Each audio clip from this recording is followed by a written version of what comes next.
हम अभी ज़ोमैटो में जॉब कर रहे हैं, जो कि काफ़ी खुश हैं। कभी-कभी थोड़ा-सा ज़ोमैटो से नाराज़गी होती है। और आप जब इस काम को करते हो तो आपको किन-किन तकलीफ़ों को फ़ेस करना पड़ता है? जैसे कि रोड के इश्यूज़ हो जाते हैं, कभी ट्रैफ़िक के इश्यूज़ होते हैं या ऐसा कुछ पुलिस की तरफ से आप लोगों को ऐसा कुछ परेशानी या वैसे सोसाइटी की तरफ से कुछ परेशानी होती है? तो किन एरिया में काम करते हैं और आपको क्या-क्या फ़ेस करना पड़ता है? हाय दोस्तों, आज हमारे चैनल में हमने सोचा था थोड़ा-सा बात करेंगे हमारे खालिद अमन भाई, जो कि एक ज़ोमैटो कंपनी में बहुत हार्ड वर्किंग कर रहे हैं। तो इनकी ज़बानी से सुनेंगे कि किस तरह से ये अपनी कंपनी को टाइम दे रहे हैं और कंपनी इनको उसके बदले में थोड़ा-सा प्रॉफ़िट दे रही है। तो पहले तो हम बात करेंगे अमन भाई से, तो थोड़ा अपने बारे में बताएँ। हाय गाइस, मेरा नाम है अमन और मेरा एक यूट्यूब पार्ट टाइम चैनल है जिसका नाम है अमन क्रेज़ी व्लॉग। हम अभी ज़ोमैटो में जॉब कर रहे हैं, जो कि काफ़ी खुश हैं। कभी-कभी थोड़ा-सा ज़ोमैटो से नाराज़गी होती है। हर जॉब में ऐसा रहता ही है, कभी नाराज़गी रहती, कभी खुशी रहती। क्योंकि कभी ऐसा होता है टारगेट पूरा हो जाता है और कभी नहीं होता है। तो जिस दिन नहीं होता उस दिन थोड़ी-सी नाराज़गी रहती। बाकी बहरहाल बहुत अच्छा है जॉब, आप लोग भी ट्राई कर सकते हो। अमन भाई, आपने ज़ोमैटो ही जॉइन करने का क्यों सोचा था? ज़ोमैटो में इसलिए है क्योंकि जॉब तो है, लेकिन कैसा है ना, इसमें कोई आपके ऊपर प्रेशर नहीं आता है। इसलिए प्रेशर नहीं आता क्योंकि जैसे आप अगर कहाँ पर पार्ट टाइम या फुल टाइम जॉब करते हो तो आपका एक बॉस होगा, एक मैनेजर होगा, जो आपको बोलेगा ये टाइम पे आओ, ये टाइम पे जाओ, ऐसा करो, वैसा करो। तो ये सब ज़ोमैटो में नहीं है। ज़ोमैटो में कैसा है, आप एक सैलरी पर्सन हो, लेकिन आपके ऊपर कोई प्रेशर नहीं होता। अगर आप जॉब पे जाओगे तो आपको अर्निंग होगा, नहीं जाओगे तो नहीं होगा। अच्छा, तो आप लोग अभी मतलब कि एक मिनिमम कितना हम अर्न कर सकते हैं 1 दिन में और उसके लिए कितना टाइम लगाना पड़ता है? देखिए, ऐसा तो कोई परफेक्ट नहीं है, लेकिन फिर भी आप 1000 रुपीज़ पकड़ के चलो, उसमें आपको पेट्रोल निकालना है, आपके मोबाइल के जो रिचार्ज वगैरह वो सारी चीज़ें। रिचार्ज तो एटलीस्ट मंथ में हो जाता है, लेकिन फिर भी एक टारगेट रखिए कि 1000 में आपको 200 या 300 रुपया पेट्रोल निकालना है। मतलब 7 से 800 रुपीज़ एवरी डे आप अर्निंग कर सकते हो। ड्यूटी टाइमिंग 10 घंटा मैक्सिमम। मोस्टली आप किन एरिया में इस काम को करते हो? कि मुंबई में किन एरिया को कवर करते हो? और आप जब इस काम को करते हो तो आपको किन-किन तकलीफ़ों को फ़ेस करना पड़ता है? जैसे कि रोड के इश्यूज़ हो जाते हैं, कभी ट्रैफ़िक के इश्यूज़ होते हैं या ऐसा कुछ पुलिस की तरफ से आप लोगों को ऐसा कुछ परेशानी या वैसे सोसाइटी की तरफ से कुछ परेशानी होती है? तो किन एरिया में काम करते हैं और आपको क्या-क्या फ़ेस करना पड़ता है इसमें? देखिए, जैसे हमारा एरिया जो है वो कुर्ला से लेके सीएसटी तक के बीच में है, मतलब हुँ, ऑलमोस्ट 10 किलोमीटर के रेंज में हम डिलीवरी करते हैं। इसमें सोसाइटी में फेस ये करना पड़ता है, जैसे कोई कस्टमर अगर ऑर्डर मंगाए, तो हुँ, कभी-कभी वो है ना वहाँ पर परमिशन नहीं देते ऐप में, तो वहाँ हुँ। हमारा बहुत टाइम वेस्ट हो जाता है। और ट्रैफिक तो जैसे मॉर्निंग में और नाइट में, शाम में 7 से लेके 10 के बीच में थोड़ा बहुत सिटी इलाके में ट्रैफिक होता है, जिससे थोड़ा प्रॉब्लम फेस होता है। और जो ट्रैफिक होल्डर है वो काफ़ी कोऑपरेट करते हैं। अगर हमारा सारा डॉक्यूमेंट परफेक्ट है तो वो कुछ नहीं करते हैं। ऐसे ज़ोमैटो ड्रेस को देख के वो ज़्यादा रोकते भी नहीं है, क्योंकि उनको पता है अगर ये ज़ोमैटो कंपनी में काम कर रहे हैं तो इनके सारे डॉक्यूमेंट ओके हो गए, गाड़ी के और पर्सनल जो भी लाइसेंस अच्छा, वगैरह है। अच्छा। तो इस तरह के और आपने वैसे पढ़ाई कहाँ तक की है? पढ़ाई एक्चुअली मैं ज़्यादा कर नहीं पाया, क्योंकि वो मेरे पर्सनल रीज़न थे। मतलब पढ़ाई किया नहीं है एनीवे। फिर भी हमने 8 क्लास पास की है, उसके वजह से मुझे ज़ोमैटो में जॉब वगैरह करने में ज़्यादा परेशानी नहीं होती। अगर मैं 10th या 15 ग्रेजुएशन कंप्लीट करता तो हो सकता है कि इससे बेटर मुझे जॉब मिलती थी। लेकिन अब जो हिसाब से क्वालिफिकेशन है वो हिसाब से मुझे ऐसा जॉब बहुत अच्छा है। और आपने ज़ोमैटो जॉइन कब किया था? कौन-से साल में किया था? जॉइन मैंने किया था 2017 के आसपास में किया था। अच्छा, अभी 2025 है, ऑलमोस्ट मेरे 7-8 साल का एक्सपीरियंस है, जिसमें सब में अच्छा एक्सपीरियंस लॉकडाउन का रहा। अच्छा, लॉकडाउन में हमने काफ़ी ज़्यादा मेहनत किया है ज़ोमैटो में। अच्छा। तो जब आपने जॉइन किया था तभी का मतलब प्रॉफ़िट क्या था? और आपका मतलब महँगाई के तरफ से क्या था? मतलब कितनी महँगाई थी और अभी जो आपका प्रॉफ़िट और महँगाई में क्या आपको ऐसा लगता है? जब लॉकडाउन से पहले का मैं बता रहा हूँ, 2017-18 के आसपास मैंने जॉइन किया था। तभी हमें किलोमीटर के हिसाब से मिलता था। एक मतलब 3 किलोमीटर रेंज के अंदर ही डिलीवरी करो, पर ऑर्डर हमें 35 रुपीज़ मिलता था। हुँ, और प्लस उसमें मतलब समझ लो तभी हमें वन डे अर्निंग 1500 के आसपास होता था। और जिसमें पेट्रोल का भी बहुत कम था, तभी मेरे ख्याल से 60 रुपये 65 रुपये लीटर था। तो तभी काम करने में जोमेटो में बहुत मज़ा आता था।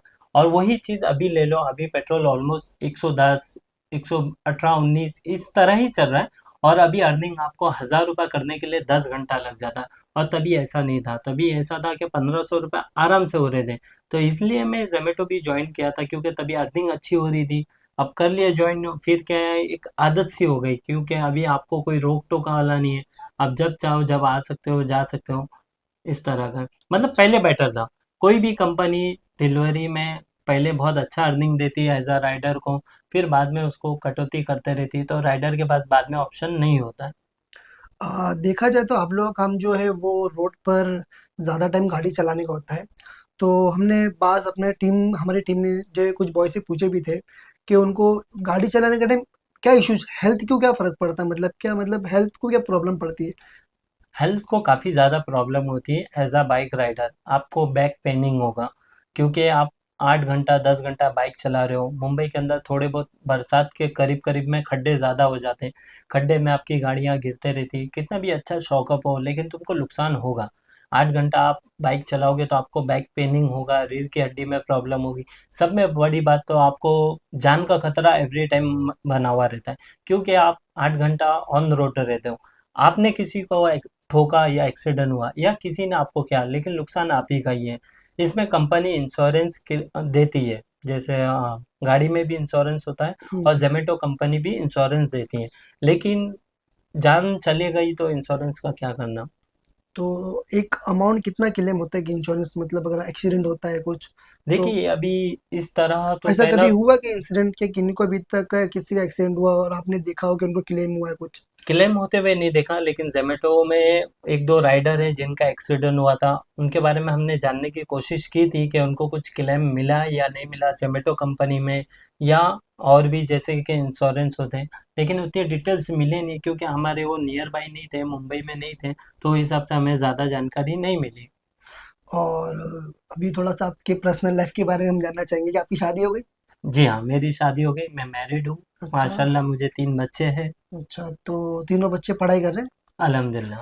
तो तीनों बच्चों की पढ़ाई के साथ-साथ घर का गुज़ारा इस इनकम में होता है कि आप कुछ एक्स्ट्रा इनकम करते हो इसके लिए? मैं नहीं, मैं एक्स्ट्रा इनकम करता हूँ। जैसे कि मैंने बताया, मैं as a part time YouTuber हूँ, तो उसमें थोड़े बहुत मेरे चल रहा है गाड़ी अभी, ऐसा अच्छा, है। अच्छा।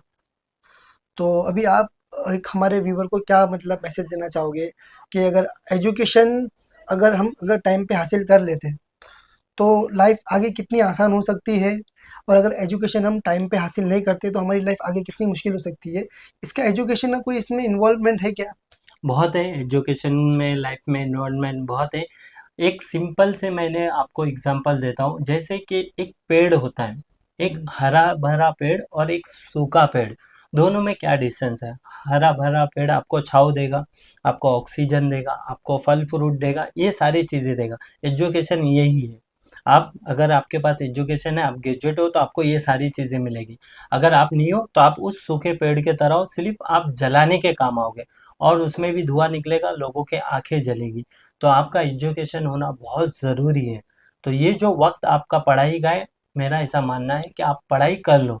पढ़ाई करने के बाद आप या बिजनेस करोगे तो भी आपको एजुकेशन हेल्प करेगी, या आप किधर नौकरी करते हो एज अ मैनेजर या कुछ भी फील्ड में, मतलब कोई भी फील्ड में आप जाते हो, तो उसमें आपको एजुकेशन बहुत इंपॉर्टेंट देगा। तो पढ़ाई बहुत ज़रूरी है।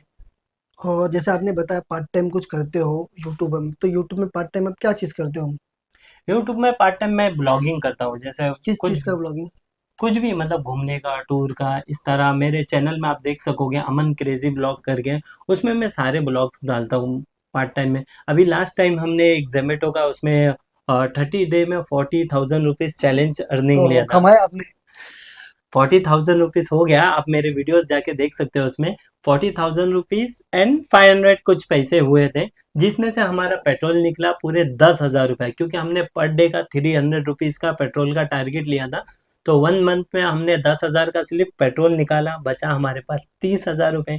30,000 में हमने खाना पीना, मोबाइल रिचार्ज, तो उसमें कट पीट के समझ लो ऑलमोस्ट 5 से 6 हज़ार चले गए। तो हमें मतलब ऑलमोस्ट 24,000 रुपये अर्निंग हुई।